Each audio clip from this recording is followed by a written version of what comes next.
오늘 말씀의 제목은 나는 언제 부활하나 라는 제목입니다. 요한복음 11장 25절로 26절입니다. 다 같이 한번 읽어보세요. 예수께서 이르시되 나는 부활이요 생명이니 나를 믿는 자는 죽어도 살겠고 무릇 살아서 나를 믿는 자는 영원히 죽지 아니하리니 이것을 내함이니라. 아멘. 오늘 본문에서 예수 그리스도를 믿으면 죽어도 살겠고 살아서 믿으면 영원히 죽지 않는다라고 말씀하고 계십니다. 이 시간에는 영생과 부활에 대한 의미를 살펴보고자 합니다. 우리 신앙인들이 알고 있는 영생과 부활의 의미와 뜻과 성경에서 말씀하는 영생과 부활의 차이점에 대해서 자세히 살펴보고, 또한 그 영생과 부활에 대해서 알아보려면 먼저 성경에서의 죽음이 무엇인지 먼저 알아야 됩니다. 죽음에 대해서 정확히 알아보고, 또 본문에는 중요한 단어가 나오는데요. 생명, 죽음, 부활 이 세 단어가 나옵니다. 이 세 단어의 뜻도 알아보고 내 자신의 신앙 상태를 뒤돌아보는 시간이 되시기를 바랍니다. 본문 25, 26 예수께서 이르시되 나는 부활이요 생명이니 나를 믿는 자는 죽어도 살겠고 무릇 살아서 나를 믿는 자는 영원히 죽지 아니하리니 이것을 내가 믿느냐. 아멘. 나는 부활이고 생명이니 이렇게 말씀을 했습니다. 먼저 생명에 대해서 보겠습니다. 나는 생명이니 이렇게 말씀을 했는데요. 여기 생명이라는 단어가 하야라는 단어예요. 그래서 이 하야라는 단어는 헤트, 요드, 해라는 단어가 그 합쳐진 거예요. 그래서 자음의 뜻을 보면 하나님의 생명이 그 나에게 능력이 되어서 내 안에서 호흡으로 나오는 상태를 바로 생명이 있다 이렇게 말씀을 하는 것이죠.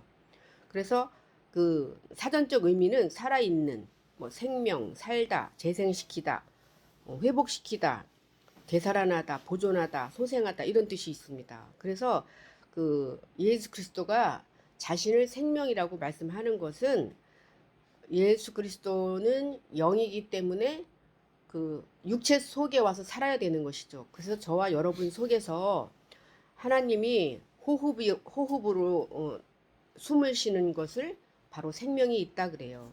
내 안에 예수 그리스도가 호흡으로 오고 왔다고 하면 그게 생명이 있는 것입니다. 그래서 그것을 바로 산 생명, 산자, 하나님과 함께한 자, 연합한 자 이렇게 말씀할 수 있습니다. 하나님의 생명이 내 안에 있다고 하면 우리는 완전히 회복된 거고요. 내가 소생되고 영원히 예수 그리스도가 내 안에서 보존이 되는 것입니다. 그래서 내가 완전히 재생된 것입니다. 그리고 내가 살아있다 이렇게 말씀할 수 있습니다. 그래서 저와 여러분 속에 하나님의 호흡과 생명이 있다고 하면 우리는 산자, 산 생명이 되는 것이다 이렇게 볼 수 있습니다. 이 이제 하야가 들어간 그 성경 말씀을 몇 구절 한번 살펴보겠습니다. 시편 119편 49에서 50절 다 같이 한번 읽어보세요. 주의 종에게 하신 말씀을 기억하소서. 주께서 내게 소망을 가지게 하셨나이다. 이 말씀은 나의 고난 중의 위로라. 주의 말씀이 나를 살리셨기 때문이니이다. 아멘. 그 말씀을 기억을 늘 우리는 해야 되죠. 이 다바르라는 단어이거든요. 그래서 여기는 달렛, 베이트, 렛이라는 단어의 합성어입니다. 그래서 하나님을 내가 완전히 배우고 익힌 것이 내 안에서 계속 연결이 되고 내가 매달려서 종속이 되어서 내 안에 잉태된 것을 내 머릿속에 완전히 박혀있는 것이 하나님의 말씀이 그렇게 되어야 된다는 것이죠. 그래서 그 말씀을 우리가 이제 갖고 있다고 하면 그 말씀이 나를 하야 살리셨다라고 합니다. 그래서 말씀이 나를 살리는 거예요. 그 어떤 것도 나를 살릴 수가 없고 하나님의 말씀, 이 다바르라는 말씀이 내 안에 들어오면 그 말씀이 내 안에 들어오면 그 말씀으로 인해서 내 안에서 하나님이 함께 나와 동거하고 함께 살고 있는 것이다. 그래서 이 하야라는 단어가 참 중요한 것입니다. 또 하야라는 단어가 들어가 있는 그 구절을 한번 보겠습니다. 시편 30편 2절로 3절 한번 읽어보세요. 여호와 내 하나님이여 내가 주께 부르짖음에 나를 고치셨나이다. 여호와여 주께서 내 영혼을 수월에서 끌어내어 나를 살리사 무덤으로 내려가지 아니하게 하셨나이다. 아멘. 여기 그 수월이라는 단어가 나와요. 근데 우리가 이 수월을 지옥이다 이렇게 볼 수 있습니다. 그리고 무덤이라는 단어가 나오는데요. 근데 이 수월과 무덤이라는 그 단어 자체가 히브리어 원어 사전에는 없어요. 예. 사망, 스올, 무덤, 죽음, 죄, 악 이런 단어 자체가 없어요. 그런데 우리는 이것을 그 성경을 그 앞뒤를 이어서 잘 해석을 하려다 보니까 이렇게 번역에 오류가 생긴 것입니다. 그래서 여기 스올이라는 단어는 그 하나님의 모양과 형상이 그 완전히 그것을 내가 배워서 계속 연결이 되고 되어서 내 안에 완전히 익혀진 것을 스올이라고 그래요. 그래서 스올이라는 단어가 나쁜 단어가 아니다라는 거고요. 여기 무덤이라는 단어도 마찬가지예요. 케베르라는 단어인데 코프 베이트 렛이죠. 하나님의 소망이 내 안에서 완전히 잉태된 거예요. 하나님의 말씀을 내가 완전히 그 씨로 가지고 있는 상태를 무덤이다 그래요. 근데 이 무덤은 내가 죽을 때 가는 거잖아요. 그죠? 내가 죽어야 들어가는 곳이잖아요. 그래서 이 무덤은 바로 스올과 같은 그 내용이고요. 이 무덤과 스올은 내가 반드시 살아서 내가 가야 되는 곳이에요. 그 하나님의 모양과 형상이 이 스올에서 이 무덤으로 가게 되면 내가 그 육의 생각, 육의 사고 방식이 들어가야 될 곳이 스올이고 무덤인 것입니다. 이 스올과 무덤에 들어가게 되면 하야가 되는 거예요. 내 영이 사는 것입니다. 하나님이 내 안에 와서 호흡으로 살게 되려면 내 안에 그 스올, 내 안에 무덤이 내가 통과를 해야 되는 것입니다. 그래야지만이 내 안에 예수 그리스도가 내 안에서 올 수 있다 이렇게 해석을 하면 될 것 같습니다. 또한 이제 그 하야가 들어가 있는 단어를 또 한번 보겠습니다. 시편 33편 18절로 19절 한번 읽어보세요. 여호와는 그를 경외하는 자 곧 그의 인자하심을 바라는 자를 살피사 그들이 영혼을 사망에서 건지시며 그들이 굶주릴 때에 그들을 살리시는도다. 그 여기 사망이라는 단어는 원래 없지만 이 사망이라는 단어도 그 하나님의 말씀의 그 진리, 그 사역이 계속 또 연결이 되어서 이제 목표까지 이루는 상태인 것입니다. 알렙부터 타부까지 간 게 바로 사망이에요. 우리가 그 하나님을 배워서 계속 말씀이 진행이 됩니다. 나의 그 말씀의 진리가 계속 진행이 되면은 우리가 타부라는 목표까지 가야 되는 게 영의 그래야 영이 사는 거고 내 육적 사고가 죽음이 목표가 돼야 돼요. 우리의 목표는 육적 사고의 죽음이 목표예요. 이게 바로 사망이에요.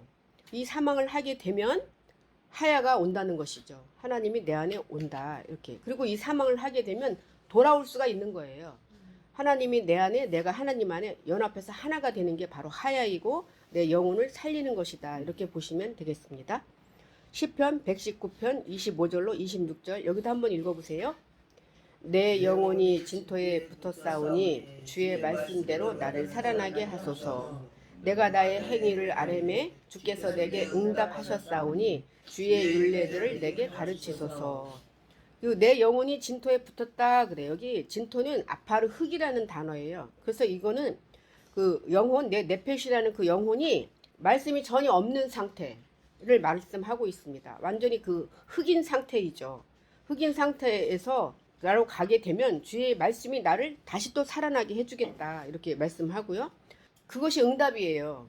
우리는 어떤 응답을 자꾸 어떤 육적인 응답을 받으려고 하는데 그 네펫이 내 영혼이 다시 살아나는 게 응답인 것입니다. 이 응답을 받아야 되는 것이죠.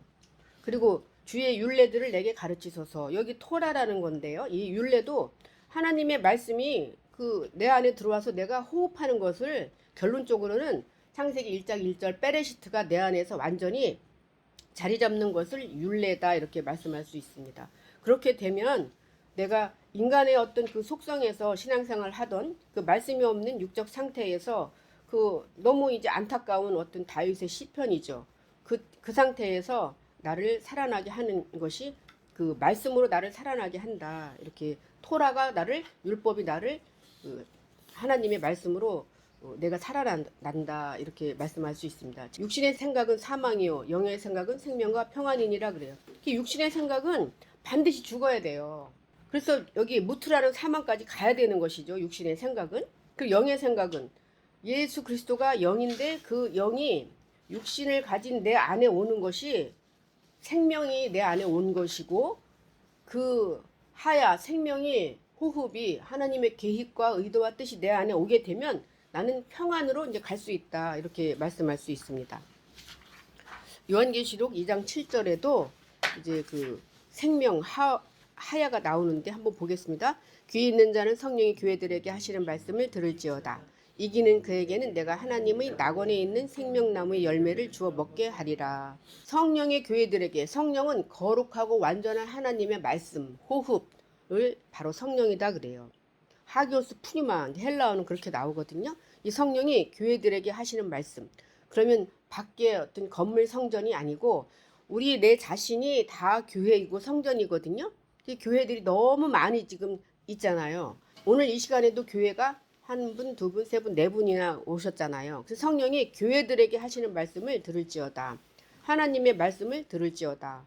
그 말씀에서 내가 죽고 살아나서 내가 이기게 되면 하나님의 낙원에 있는, 그 낙원이라는 것은 말씀이 있는 곳이 낙원이에요. 내 안에 낙원이 있어야 되는 것이죠. 이 낙원이 있는 곳에 생명나무의 열매를 주어 먹게 하리라. 그러니까 저와 여러분 속에 예수 그리스도가 있게 되는 것이 낙원에 거하는 거고, 그것이 바로 교회다, 성전이다, 이렇게 말씀할 수 있습니다. 그래서 그 안에는 하야라는 단어, 하나님의 호흡이 있는 것이다. 그것을 먹는 것이 생명나무의 열매를 먹는 것이다. 이렇게 말씀을 볼 수 있습니다. 요한일서 1장 1절, 태초부터 있는 생명의 말씀에 관하여는 우리가 들은 바요, 눈으로 본 바요, 자세히 보고 우리의 손으로 만진 바다. 이렇게 말씀하고 있습니다. 우리가 하나님의 말씀을 보고 듣고 만진 바 되는 영적 체험을 할 수 있어야 돼요. 우리는 자꾸 육적으로 체험한 것을 자꾸 체험했다라고 말씀하고 있는데, 그것은 다른 종교에도 다 있어요. 그러나 그 하나님은 영이기 때문에 내 안에 올 수밖에 없어요. 그래서 우리는 영적 체험, 내 안에 예수 그리스도가 있는지, 말씀이 있는지, 그분의 계획과 의도와 뜻이 내 안에 있는지를 우리는 늘 체험을 해야 되고, 보고 듣고 만진 바가 돼야 돼요. 여러분 옆에 있는 분들을 한번 보세요. 그리고 만져보세요. 그러면 그 안에 우리가 보고 듣고 만진 바, 체험이 있게 되면은 그 사람 안에 생명이 있는 것이죠. 그래서 나는 생명이요 라는 어떤 그 결론을 보면은 예수 그리스도가 내 안에 호흡이 되어서 나를 통해서 나타나는 것입니다. 그래서 그 예수 그리스도의 생명이 나의 생명과 똑같아지는 것입니다. 그래서 그것을 바로 하야다, 이렇게 말씀할 수 있습니다. 또한 나는 죽어도 살겠고 이렇게 말씀을 했어요. 그러면 성경에서 이 죽음은 어떤 것을 죽음이라고 하느냐? 이 무트라는 죽음이에요. 하나님의 말씀의 진리가 계속 또 연결되어서 타부, 목표까지 이루어야지만이 내가 죽을 수가 있는 것입니다. 그래서 여기는 내가 그리스도와 함께 십자가에 못 박은 상태, 마지막 그 목표까지 간 상태, 이것은 무트라는 죽음인 것입니다. 육적 사고에서 영적 사고로 넘어가는 그 단계이고 십자가인 것이다 라고 볼 수 있습니다. 그래서 예수 그리스도가 십자가에서 죽을 때 나도 육적으로 같이 죽고, 예수 그리스도가 죽은 지 사흘 만에 부활했을 때 영으로 내 안으로 오신 거다, 이렇게 볼 수 있습니다. 이제 부활에 대해서 좀 몇 가지 보겠습니다. 잠언 5장 23절 한번 읽어보세요. 그는 훈계를 받지 아니함으로 말미암아 죽겠고 심히 미련함으로 말미암아 혼미하게 되느니라. 훈계를 우리는 계속 하나님의 훈계를 받아야 되는 것이죠. 받아야지만이 죽을 수가 있는 것이고, 그리고 이 토라를 받으면, 우리는 율법을 받게 되면, 말씀을 받게 되면 나 자신이 육의 생각이 죽을 수밖에 없어요.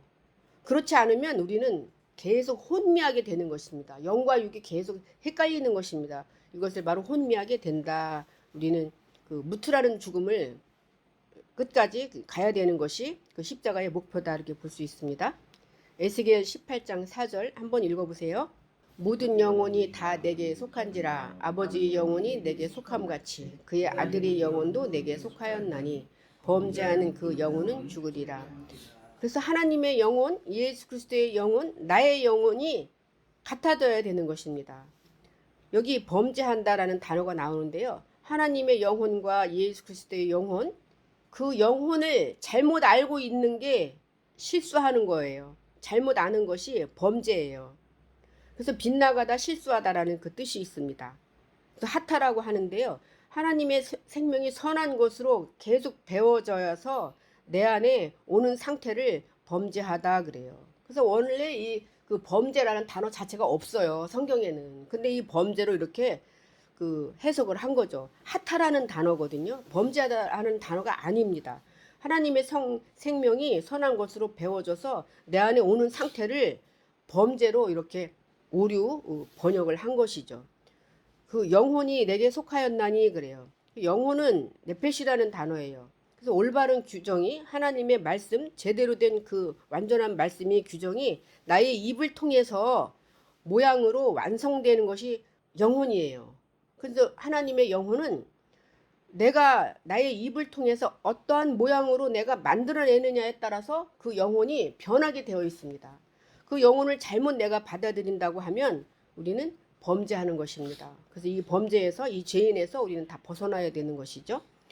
그래서 이 그 죽어도라는 단어가 그 무트라는 단어인데 우리는 그 영혼이 반드시 나의 육적 영혼이 사고가 죽어야 된다. 이 범죄하는 영혼을 하나님을 잘못 알고 있는 게 범죄예요.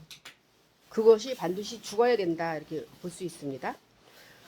또 죽음에 대해서 한 번 더 볼게요. 요한복음 8장 24절 여기도 한번 읽어보세요.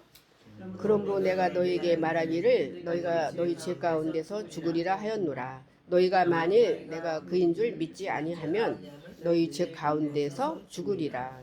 그래서 우리 모두는 죄인이에요. 하나님의 계획과 의도와 뜻을 알 수가 없어요. 그래서 하나님을 보고 듣고 만진 바가 되어야 되고 구하고 찾고 두드려야 돼. 하나님의 진리를 찾아가야 돼. 그것이 되지 않는다고 하면 하나님은 내 안에 저절로 올 수가 없어요.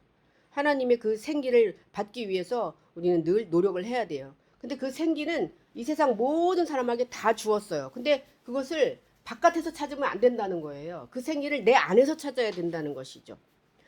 우리가 그 바깥에서 자꾸 찾으려고 하려다 보니까 그 어떤 세상에 내려오는 규례, 전통, 어떤 그런 것들로 우리가 이제 노력, 열심, 그리고 열심히 그 최선을 다하는 것, 이걸로 자꾸 육적으로 가는 것을 알고 있는데 그것은 죽을 수가 없어요. 자꾸 자기의 의의를 나타낼 수밖에 없어요.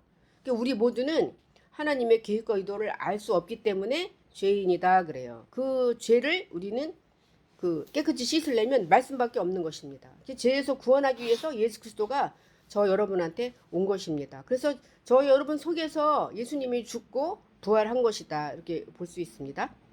요한복음 8장 51절 진실로 진실로 너에게 이르노니 사람이 내 말을 지키면 영원히 죽음을 보지 아니하리라. 하나님의 말씀을 우리가 제대로 알고 지킨다고 하면 영적 죽음이 없는 거죠. 우리는 육적 죽음으로 이제 끝나고 육에서 영으로 변화됐다고 하면 영적 죽음은 영원히 없어요. 그래서 영생이다 그래요. 예레미야 15장 2절 그들이 만일 내게 말하기를 우리가 어디로 나아가리요 하거든 너는 그들에게 이르기를 여호와께서 이와 같이 말씀하시니라. 죽을 자는 죽음으로 나아가고 칼을 받을 자는 칼로 나아가고 기근을 당할 자는 기근으로 나아가고 포로될 자는 포로됨으로 나아갈지니라 하셨다 하라. 여기 죽는데 어떻게 죽냐? 칼의 죽음이 있고 기근의 죽음이 있고 포로의 죽음이 있다 이렇게 말씀을 하고 있습니다. 그래서 칼도 나쁜 뜻이 아니고요. 기근도 나쁜 뜻이 아니에요. 포로도 나쁜 뜻이 아니에요. 그런데 잘못 오류를 번역을 잘못한 것이죠. 그래서 그 하나님의 말씀의 수준대로 내가 죽어야 된다는 것이죠. 하나님의 말씀의 수준대로 무트의 죽음이 다양하게 다 사람마다 다르다 이렇게 볼 수 있습니다. 그래서 우리는 반드시 나의 어떤 그 영적 상태, 하나님을 알고 있는 그 지식의 상태에 따라서 죽음이 다 다르다. 무트라는 죽음은 가볍고 또 무겁게 올 수도 있습니다. 그래서 이 죽음이라는 것은 반드시 우리가 거쳐야 할 단계다라고 볼 수 있습니다. 여기 포로된다는 것은 그 하나님을 쉐브르라는 단어인데요. 올바름으로 내 안에 계속 연결되어서 목표까지 가는 게 포로예요. 포로는 누가 시키는 대로 하는 게 포로잖아요. 그것은 세상 사람들이 시키는 대로 그 윤리와 도덕적으로 교회에서 시키는 대로 그게 바로 포로거든요. 그 포로에서 벗어나야 되는 것입니다. 하나님의 올바름이 내 안에서 연결되려면 예수 그리스도가 내 안에 와야 되는 것이죠. 에스겔 37장 9절 또 내게 이르시되 인자야 너는 생기를 향하여 대언하라. 생기에게 대언하여 이르기를 주 여호와께서 이같이 말씀하시기를 생기야 사방에서부터 와서 이 죽음을 당한 자에게 불어서 살아나게 하라 하셨다 하라. 여기 인자야 너는 생기를 향하여 대언하라 그랬어요. 여러분 모두가 인자거든요. 저도 인자이고 여기 인자는 한 단어가 아니에요. 아담과 벤이라는 단어예요. 그래서 아버지와 아들이라는 그런 뜻이 있습니다. 그래서 그 하나님이 하나님이 내 안에 말씀으로 계속 오는 것을 또 벤이다 그렇게 말씀할 수 있어요. 생기를 향하여 대언하라. 여기 루하으라는 단어예요. 그 잉태된 말씀이 연결되어서 생명이 되는 상태를 바로 생기다 그래요. 그래서 이 죽었던 그 죽음에서 있었던 사람들에게 하나님의 생기를 주셨으므로 그 생기가 내 생명으로 오는 상태를 바로 죽음을 당한 자에게 살아나게 하라. 살아난다는 것은 부활이죠. 죽었다가 다시 살아나는 것을 부활이라고 합니다. 그래서 나는 부활이요 이랬어요. 여기 부활은 쿰이라는 단어예요. 쿰이라는 단어는 하나님의 소망이 나의 그 진리가 되어서 계속 또 연결된 것입니다. 그래서 사역으로 나오는 것이죠. 이 무트라는 죽음까지 간 사람은 바로 부활했다 그래요. 그래서 말씀이 내 안에서 완전히 만들어지고 그 말씀으로 인해서 내가 바로 일어설 수가 있는 것입니다. 어떠한 어려움이 와도 하나님의 말씀으로 내가 견딜 수가 있는 것입니다. 이것을 부활한 자를 바로 깨어났다 그래요. 그리고 바로 세움을 받았다 그래서 내 안에 있는 모든 안 좋은 그 사고방식을 추방해 버린 것입니다. 그 내 안에서 내가 그 잠자는 자에서 내가 깨어나서 바로 올바로 서는 것을 바로 부활이다 그래요. 내가 건립된 거예요. 무엇으로? 말씀으로 일어서고 말씀으로 설립되고 말씀으로 일어선 것을 바로 부활이다 이렇게 설명할 수 있습니다. 이제 부활에 대해서 몇 가지 보고 가겠습니다. 로마서 6장 4절로 6절 한번 읽어보세요. 죽으심과 합하여 세례를 받음으로 그와 함께 장사되었나니 이는 아버지의 영광으로 말미암아 그리스도를 죽은 자 가운데서 살리심과 같이 우리로 또한 새 생명 가운데서 행하게 하려 함이라. 만일 우리가 그의 죽으심과 같은 모양으로 연합한 자가 되었으면 또한 그의 부활과 같은 모양으로 연합한 자도 되리라. 우리가 알거니와 우리의 옛사람이 예수와 함께 십자가에 못 박힌 것은 제 몸이 죽어 다시는 우리가 제에게 종노릇하지 아니하려 함이니. 예수와 함께 내가 죽은 것이 세례받은 것이다 라는 것이죠. 또 그와 함께 장사되었다는 것은 장사는 돌아가다라는 뜻이 있어요. 그래서 세상 사람들도 죽은 사람을 보고 돌아갔다 이렇게 말씀하잖아요. 그 하나님의 그 모양과 형상으로 내가 돌아가는 거예요. 내가 하나님의 모양과 그 형상으로 원래 상태로 내가 다시 돌아가는 것입니다.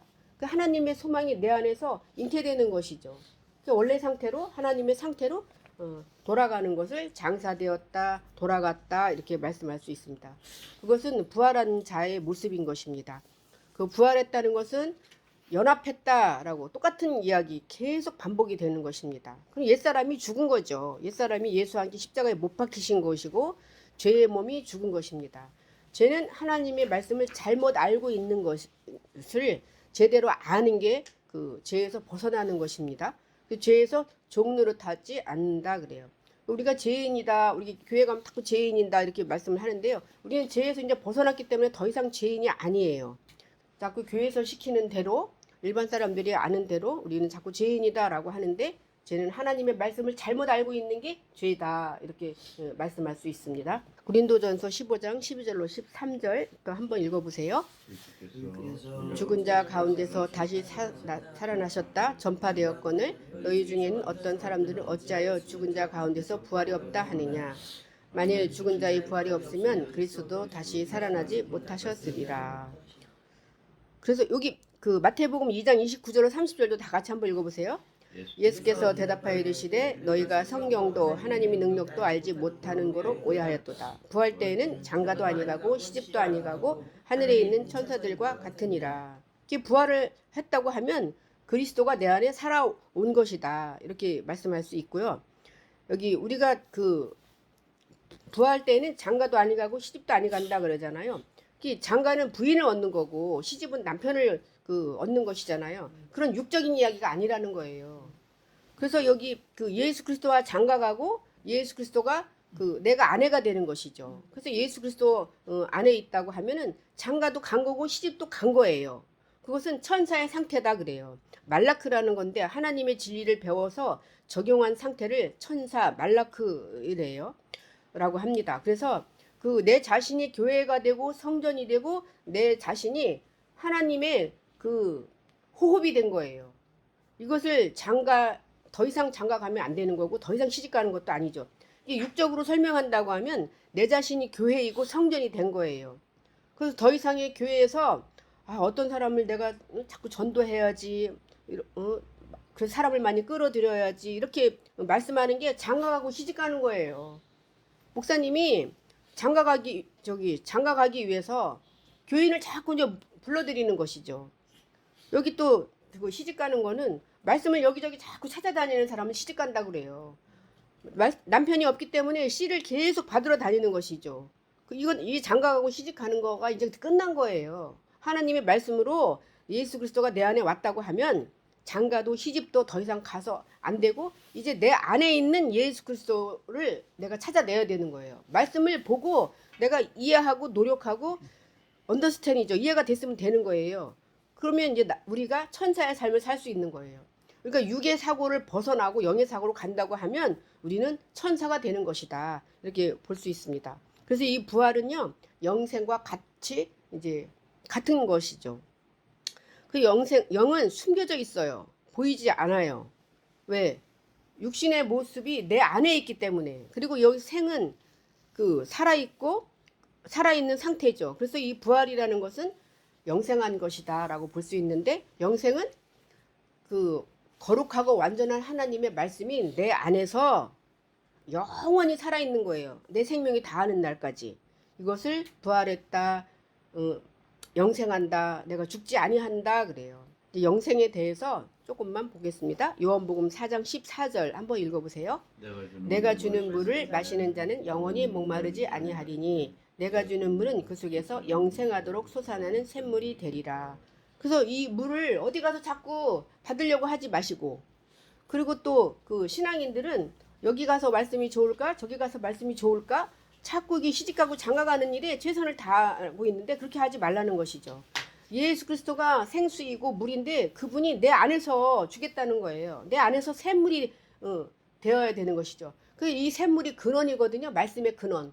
그 말씀의 근원은 내 안에 있는 거예요. 내 안에 말씀이 없으면 예수 그리스도가 없는 것이다. 그래서 성경을 보면서 그 말씀을 내가 이해하게 되면은 그 내 안에 말씀이 있다. 그것을 다른 말로 떡이다 그래요. 나는 떡으로 왔다. 나는 생수다. 이렇게 말씀을 해요. 같은 이야기죠. 요한복음 6장 50절로 51절도 한번 읽어보세요. 이는 하늘에서 내려온 떡이니 사람으로 먹고 죽지 아니하게 하는 것이라. 나는 하늘에서 내려온 살아있는 떡이니 사람이 이 떡을 먹으면 영생하리라. 내가 줄 떡은 곧 세상의 생명을 위한 내 살이니라 하시니라. 그래서 떡은 레헴이에요. 하나님께 훈련을 계속 받는 거예요. 그래서 하나님의 훈련을 계속 받아서 그 훈련 받은 것이 호흡으로, 생명으로, 물로, 진리로, 사역으로 내 안에 오는 상태를 레헴이라고 합니다. 그 떡이라고 말씀할 수 있습니다. 그래서 우리는 그 떡, 말씀, 물, 영생, 진리 다 같은 단어를 살짝 이렇게 바꿔놓은 것 뿐입니다. 하늘에서 내려온 나는 산떡이다. 나는 영생이다. 그래서 세상이 주는 것과 다르다. 이렇게 말씀을 합니다. 세상의 생명을 위한 내 살이니라. 그래서 우리는 예수 그리스도의 살을 먹었고 그 피를 먹어야지만이 생수를 먹는 것이고 그분의 그 살을 먹어야 나의 또 살이 되죠. 그분의 생명이 나의 생명이 되는 거고 그분의 그 마른 뼈가 생기가 붙어서 내 안에 오는 것이 바로 그 생수이고 영생이고 부활이다. 이렇게 볼 수 있습니다. 요한복음 17장 3절 볼게요. 영생은 곧 유일하신 참 하나님과 그가 보내신 자 예수 그리스도를 아는 것입니다. 근데 영생이라는 게 다른 게 아니에요. 예수 그리스도를 제대로 정확히 아는 게 영생이에요. 그 영생은 하나님을 제대로 아는 게 영생인데 그 영생이라는 것이 하나님의 말씀이다. 그 말씀이 바로 호흡인데 그 호흡이 내 안에 오는 게 바로 영생이고 부활이고 산자다 이렇게 볼 수 있습니다. 오늘 말씀의 결론을 보겠습니다. 예수 그리스도는 자신이 부활이다 생명이다 이렇게 말씀을 하셨습니다. 그분은 영이기 때문에 죽을 수가 없어요.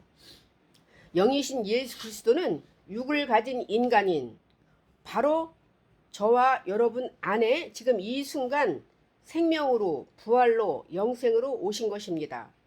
그럼으로써 그 영생은 부활과 같은 의미이고 내 안에 예수 그리스도와 내가 함께 있는 것이 그렇다고 하면 현재 나는 부활된 상태인 것이다. 이렇게 말씀을 볼 수 있습니다. 말씀을 마치겠습니다.